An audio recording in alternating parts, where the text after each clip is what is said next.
नमस्कार, खबरों का पंचनामा में आपका स्वागत है। मैं हूं आपके साथ अंशिका। हम लेकर आए हैं आपके लिए देश दुनिया की 5 बड़ी खबरें, जिनके विश्लेषण के लिए मेरे साथ स्टूडियो में मौजूद हैं कैपिटल टीवी की एग्जीक्यूटिव एडिटर तृप्ति श्रीवास्तव। तृप्ति जी, बहुत बहुत स्वागत। धन्यवाद। सबसे पहले नजर डालते हैं हेडलाइंस पर। अन्नदाताओं की नेता बनी हॉलीवुड की पॉप स्टार रिहाना और पॉर्न स्टार मिया खलीफा, किसानों के समर्थन का किया खुल्लम-खुल्ला ऐलान। जींद की महापंचायत में राकेश टिकैत का असली एजेंडा आया सामने, कहा अभी तो बिल वापसी की बात की है, अगर गद्दी वापसी की बात करेंगे तो क्या करोगे।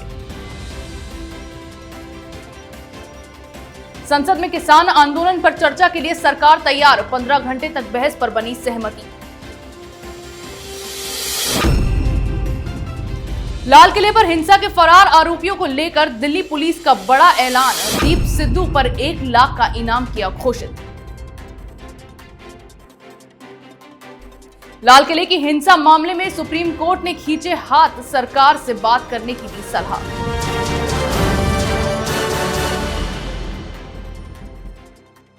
अब रुक करते हैं पहली खबर की ओर। दिल्ली की सीमाओं पर लगातार हो रहा किसान आंदोलन अब पूरी दुनिया की नजरों में आ गया है। इसी कड़ी में अमेरिकी पॉप स्टार रिहाना ने अपने ट्विटर हैंडल से किसानों के समर्थन में ट्वीट किया, जिसमें लिखा कि हम किसानों की बात क्यों नहीं कर रहे।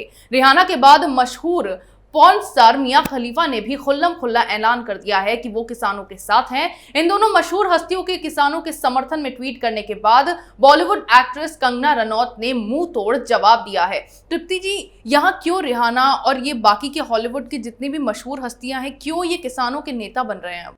देखिए, किसान आंदोलन में क्या हो रहा है कि बस एक जो इस चीज की कमी रह गई थी, रिहाना और ये मिया खलीफा, ये कोई राजनीतिक तो है नहीं। तो एक तरह से देखा जाए, आंदोलन के नाम पे जो ड्रामा चल रहा है ना, उनको अब चीयर लीडर्स मिल गई हैं, वो भी विदेशी। अब इनको पैसा कौन दे रहा है? फ्री में तो ये करती रही है, इसीलिए कहा जा रहा है कि पेड ट्वीट करती हैं। दूसरी बात यह कि विदेश मंत्रालय ने सख्त ऐतराज जताया है इस तरह की विदेशी हस्तियों का हमारे इंटरनल मामले पे जो दखल देने का इन्होंने काम किया है, उसको लेकर ऐतराज जताया गया है, जिससे साफ कर दिया गया है कि इनकी बातों का, इनके ट्वीट का, भले इनके लाखों करोड़ों फॉलोअर्स हैं, भारत सरकार को कोई फर्क नहीं पड़ता है। फर्क किसको पड़ रहा है? फर्क पड़ रहा है उस लेफ्ट लिबरल जो इकोसिस्टम बनाया हुआ है ना, उसके जो पत्रकार हैं, वो जो उछल उछल के खुशियां जाहिर कर रहे थे कि देखो रिहाना ने ये कर दिया। मिया खलीफा कोई राजनेता है? एक पॉर्न स्टार है। वो अगर इस तरह की चीज, वो कह रही इंटरनेट बंद हो गया, तो क्या ये मान लें कि सबसे ज्यादा जो किसान थे वो उसकी वीडियोस देखते थे वहां इंटरनेट पे, जिसलिए उसको तकलीफ हो रही है? किसानों के बारे में क्या जानते हैं वो, भारतीय किसानों के बारे में, जो वो इस तरह का ट्वीट कर रहे हैं? फिर ये जो लेफ्ट लिबरल कबाल के लोग थे, इन्होंने ये कहना शुरू कर दिया, देखिए भारत के तो बॉलीवुड स्टार कुछ बोल ही नहीं रहे, अंतरराष्ट्रीय स्तर पर देखिए इतने बड़े बड़े सितारे, पता नहीं रिहाना और मिया खलीफा उनके लिए एकदम भगवान जैसे क्यों हो गए, उनके लिए बोलने लगे। लेकिन जब विदेश मंत्रालय ने ऐतराज जताया, उसके बाद अक्षय कुमार, अजय देवगन, सुनील शेट्टी, करण जौहर, इन सब ने बाकायदा इस चीज को ट्वीट किया, विदेश मंत्रालय के स्टेटमेंट को टैग करते हुए कि हमें एकजुट रहना है और इन ताकतों के प्रोपेगेंडा से दूर रहना है, जो साफ इशारा कर रहे थे कि ये जो बॉलीवुड स्टार्स हैं ये समर्थन में। तो फिर इनका जो हिपोक्रेसी थी, जो लेफ्ट लिबरल कबाल की, वो सामने आ गई। उन्होंने सीधे बोलना शुरू कर दिया कि देखिए ये लोग तो है ना किसानों के साथ नहीं है, अब ये ऐसी बातें कर रहे हैं। अक्षय कुमार को कहने लगे आप तो कनाडा के नागरिक हैं। अरे तो फिर रिहाना और मिया खलीफा क्या लाजपत नगर में रहती हैं जो वो इस बारे में बोल रही है? जाहिर सी बात है ये हिपोक्रेट है, इनको पता है ये पेड जो सेलिब्रिटीज हैं, इनको पैसे दिए जाते हैं इस तरह के प्रोपेगेंडा फैलाने के लिए। ये कौन विश्वास करेगा कि मिया खलीफा और रिहाना को भारतीय किसानों के बारे में कोई जानकारी भी होगी? भारत के बारे में उन्हें नहीं पता होगा कि भारत देश किस जगह पे मौजूद है और उसकी स्थितियां वहां पर क्या हैं? तो इन बातों से ये लोग तो खुश हो सकते हैं चंद मिनटों के लिए, लेकिन जो परिस्थितियां यहाँ बन रही है, या भारत सरकार पे किसी तरह का कोई दबाव नहीं बनता है। यानी कि रिहाना और मिया खलीफा ने जो ट्वीट्स किए हैं वो सीधे तौर पर पेड ट्वीट्स हैं, साथ ही इस पर अब लोगों की हिपोक्रेसी भी सामने आती नजर आ रही है। इस बीच जींद में किसानों की महापंचायत का आयोजन किया गया, जिसमें राकेश टिकैत का असली एजेंडा सामने आ गया। टिकैत ने कहा कि जब जब राजा डरता है तब तब किले बंदी करता है। दिल्ली में कीले लगाई जा रही हैं, हम वो अपने खेतों में भी लगाते हैं। राकेश टिकैत ने कहा कि अभी हमने बिल वापसी की बात की है, अगर गद्दी वापसी की बात हुई तो क्या करोगे? तृप्ति जी, आखिर राकेश टिकैत का इस स्टेटमेंट से क्या मतलब है? देखिए, पहली बात तो ये कि ये भी खबर आई है कि जींद में जिस मंच पर राकेश टिकैत बैठे थे और भाषण देने वाले थे, वहां पे इतनी भीड़ इकट्ठा हो गई कि मंच जो है उसका बोझ सहन नहीं कर पाया और टूट गया। कुछ लोगों को उसमें चोटें भी आई हैं। तो राकेश टिकैत की जो मांगे हैं ना आंदोलन के नाम पे, वो भी दिन ब दिन इस तरह से बढ़ती जा रही हैं, जो एक दिन इतनी ज्यादा भारी हो जाएंगी कि इनका आंदोलन कहीं धराशायी ना हो जाए। इन्होंने आज ये बात बोलकर साफ साफ ये इशारा दे दिया है कि आंदोलन का सीधा मकसद राजनीतिक है। बीजेपी को आप गद्दी से उतारने की अगर बात कर रहे हैं तो इसका किसान आंदोलन से क्या लेना देना है। सबको पता है कि अगले साल यूपी में चुनाव है, उसी दौरान आप राकेश टिकैत कहते हैं कि अक्टूबर तक आंदोलन चलेगा, मतलब कि एक राजनीतिक परिस्थितियां आप वहां बना रहे हैं। आपके सपोर्ट में अजीत सिंह की पार्टी कूद पड़ती है क्योंकि उनका जनाधार वहां खत्म हो चुका है। टिकैत के आंसुओं से जो जनसैलाब वहां पर उमड़ा है उसका फायदा उठाने के लिए वो वहां आ गए। आपने जाट राजनीति शुरू कर दी और राकेश टिकैत कैसे एक जाट नेता बनके पूरे देश के किसानों का प्रतिनिधित्व कर सकते हैं? क्या वो पूरे देश के किसानों का प्रतिनिधित्व कर रहे हैं?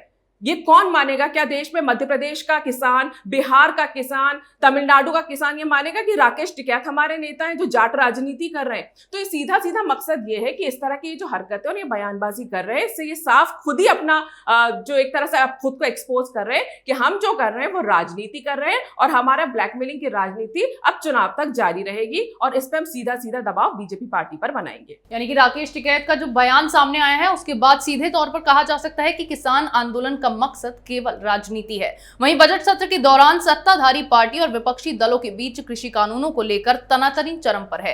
इस बीच संसद में राष्ट्रपति के अभिभाषण और किसान आंदोलन पर चर्चा एक साथ कराने और समय ज्यादा देर तक बढ़ाने के लिए सरकार तैयार हो गई है। यानी कि सरकार किसान आंदोलन पर लंबे समय तक विपक्ष से बहस करने को तैयार हो गई है। अब सदन में चर्चा के लिए 10 घंटे की जगह 15 घंटे का वक्त दिया गया है। तृप्ति जी, क्या इस बहस के बाद किसान आंदोलन का कोई हल निकल पाएगा?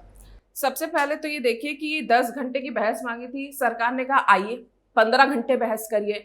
ये क्यों कहा गया? क्योंकि लगातार विपक्षी पार्टियां और कांग्रेस ये बोल रहे थे कि ये बिल लाया गया है, हमसे तो ठीक से बहस नहीं की, एक बार 5 घंटे एक बार 7 घंटे बहस कर दी। एक तरह से इन्होंने ये नकारने की कोशिश की थी कि इनसे कोई बहस हुई थी और उसके बाद ये बिल लाया गया है, इसी को ये हंगामा बना रहे थे। तो सरकार ने कहा आप आइए, आप 15 घंटे बहस करिए, 5-10 छोड़िए, आप 15 घंटे बहस करिए। उसमें ये सीधे सीधे बातचीत करेंगे। अब इसी बीच में जो आपके नेता हैं संजय सिंह, उन्हें आज फिर धक्के मार के निकाल दिया गया। वो फिर बदतमीजी कर रहे थे वहां पर राज्यसभा में। हालांकि वो क्या कहते हैं? वो कहते हैं कि हमने सदन में असंतोष व्यक्त किया, हम तीनों कृषि कानूनों को रद्द कराना चाहते हैं क्योंकि बातचीत से कुछ नहीं होगा। सीधी बात यह है कि ये बहस भी करेंगे, आपने समय भी ले लिया और ये तय करके बैठे हैं कि बातचीत से कुछ नहीं होगा क्योंकि ये देख रहे हैं अपना राजनीतिक फायदा। लेकिन सरकार इन्हें पूरा मौका दे रही है ताकि कल को ये ना बोल सके कि देखिए हमने इनको बोला था संसद सत्र में और ये फिर से आए और इन्होंने तानाशाही दिखाई और हमसे बातचीत भी नहीं की। आप करो 15 घंटे बहस करो, लेकिन अगर उसके बाद कोई हल बीच में निकलता है तो क्या ये किसानों को बोलेंगे आप बातचीत के लिए बैठे हैं? क्या ये किसानों को बोलेंगे आप आंदोलन खत्म करके बातचीत करके इस चीज का हल निकालें? वो शायद ही हो। यानी कि विपक्ष ने फिर एक चाल चली जिस पर सरकार ने उस बात को मंजूरी दी कि सरकार अब विपक्ष के साथ किसान आंदोलन पर 10 की जगह 15 घंटे बहस के लिए तैयार है। वहीं गणतंत्र दिवस पर हुई हिंसा के मामले में अब दिल्ली पुलिस ने जांच तेज कर दी है। दिल्ली पुलिस ने बड़ा फैसला लेते हुए दीप सिद्धू समेत दिल्ली हिंसा में 8 आरोपितों पर इनाम घोषित किया है। मामले में फरार चल रहे दीप सिद्धू पर 1 लाख रुपए का इनाम घोषित किया गया है। सिद्धू के अलावा गुरजोत सिंह, गुरजंत सिंह पर भी 1 लाख रुपए का इनाम रखा गया है। वहीं दूसरी ओर जसबीर सिंह, बूटा सिंह, सुखदेव सिंह और इकबाल सिंह पर 50-50 हजार रुपए का इनाम रखा गया है। आपको बता दूं कि 26 जनवरी के दिन ट्रैक्टर रैली के दौरान हुई हिंसा में ये लोग मोस्ट वांटेड हैं, जिन पर अब इनाम की घोषणा कर दी गई है। तृप्ति जी, दीप सिद्धू को फरार चले तो काफी दिन हो गए, तो फिर पुलिस ने अब इस इनाम की घोषणा क्यों की है? देखिए, पहली बात तो ये कि ये जो पूरा 26 जनवरी के बाद जो किसान आंदोलन एक कांड के रूप में दिखने लगा है, उसके 3 दीप खास तौर से दिखाई दिए हैं, राजदीप, मनदीप और ये दीप सिद्धू। और सबसे बड़ा नाम इसमें दीप सिद्धू है। मनदीप को जमानत मिल चुकी है, राजदीप कोर्ट के चक्कर लगा रहे हैं कि उनके खिलाफ FIR क्वैश हो जाए। लेकिन दीप सिद्धू, जिसको पहले दिन से ही यानी 26 जनवरी को देखा गया, वो लगातार अपने वीडियोस बनाता रहा, फेसबुक पे पोस्ट करता रहा, उसके खिलाफ एफआईआर भी हुई। लोग बोलते रहे, विपक्षी लोग, किसान नेता ने बोला ये बीजेपी का आदमी है, वो फेसबुक पे आके खंडन कर रहा है, यानी वो अपनी बात पूरी तरह से सोशल मीडिया के जरिए रख रहा था, ये जानते हुए भी कि वो पुलिस की रडार पर है, पुलिस उसे ढूंढ रही है। लेकिन उसने अपने हर वीडियो में ये कहा था कि मुझे 2 दिन का वक्त दिया जाए और मैं खुद आकर सरेंडर करूंगा। दिल्ली पुलिस ने वो वक्त दिया और लेकिन उसने आके सरेंडर नहीं किया और अब वो फरार है। तो जो विपक्ष के नेता और किसान नेता ये बोल रहे थे कि दीप सिद्धू के खिलाफ कोई कार्रवाई क्यों नहीं हो रही, तो दिल्ली पुलिस ने अब इनाम निकाल दिया है। अपनी तरफ से ये दिखाने की कोशिश की है कि हम अपनी तरफ से हर तरह की कोशिश कर रहे हैं और ये इनाम निकाल के बताया है कि जिसके पास जानकारी है वो दे दे। अब सवाल ये उठता है कि इतना टाइम क्यों लगा, तो सिंपल सी बात है कि उसने सरेंडर के लिए बोला था, एक पूरा प्रोसीजर होता है। अगर उसने बोला है कि मैं सरेंडर करूंगा, दिल्ली पुलिस उसे टाइम देगी। अब फरार हो चुका है, उसके खिलाफ इनाम की घोषणा कर दी गई है और वो नहीं निकलेगा तो नॉन बेलेबल वारंट निकाल दिया जाएगा, उसके बाद उसको पकड़ा जाएगा। लेकिन इनाम की घोषणा तभी की जाती है जब इस तरह का उनको मौका मिले, दूसरों को ये दे कि वो इसके बारे में जानकारी दें। और ये उम्मीद भी जताई जा रही है कि आने वाले 48 घंटों में शायद दीप सिद्धू पुलिस की हिरासत में होगा। यानी कि लाल किले पर हिंसा के मामले में दिल्ली पुलिस ने अब अपनी कमर कस ली है और जांच भी तेज कर दी है, जिसके तहत दीप सिद्धू पर 1 लाख रुपए इनाम की घोषणा की गई है। वहीं दिल्ली में गणतंत्र दिवस के मौके पर लाल किले की हिंसा मामले में सुप्रीम कोर्ट ने अपने हाथ पीछे ले लिए हैं।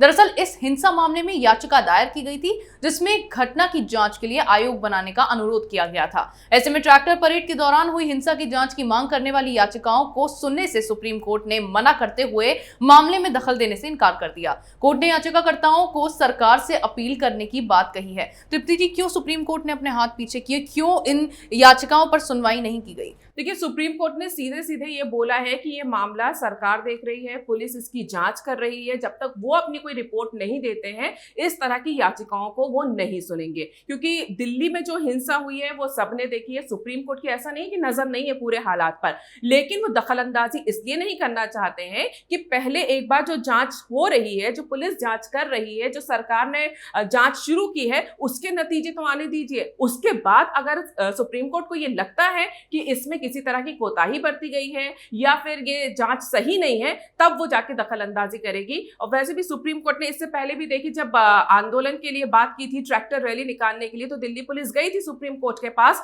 कि आप मना कर दीजिए, आप ऑर्डर दे दीजिए कि ये रैली नहीं निकलेगी। तब भी सुप्रीम कोर्ट ने गेंद जो है दिल्ली पुलिस के पाले में डाल दी थी कि नहीं, आपका लॉ एंड ऑर्डर का मसला आप खुद तय करिए। तो सुप्रीम कोर्ट तब तक दखलंदाजी नहीं करती जब तक कि उसको कुछ अनफेयर होता हुआ दिखाई ना दे। तो अभी जांच चल रही है, अगर कुछ अनफेयर होता हुआ दिखाई देगा तो वो डेफिनेटली दखलंदाजी करेगी। यानी कि सुप्रीम कोर्ट ने पहले ही ये बात कह दी थी कि इस पूरे मामले की जो कमान है वो दिल्ली पुलिस के हाथ में है, जिसके तहत अब सुप्रीम कोर्ट ने इन याचिकाओं पर सुनवाई करने से मना किया है। देश दुनिया की तमाम बड़ी खबरों पर हमारे साथ आपके विश्लेषण के लिए बहुत बहुत धन्यवाद। खबरों का पंचनामा में आज इतना ही। अगर आपको हमारा ये वीडियो पसंद आया हो तो इसे लाइक करें, शेयर करें, कमेंट करें, साथ ही हमारे चैनल को सब्सक्राइब करें।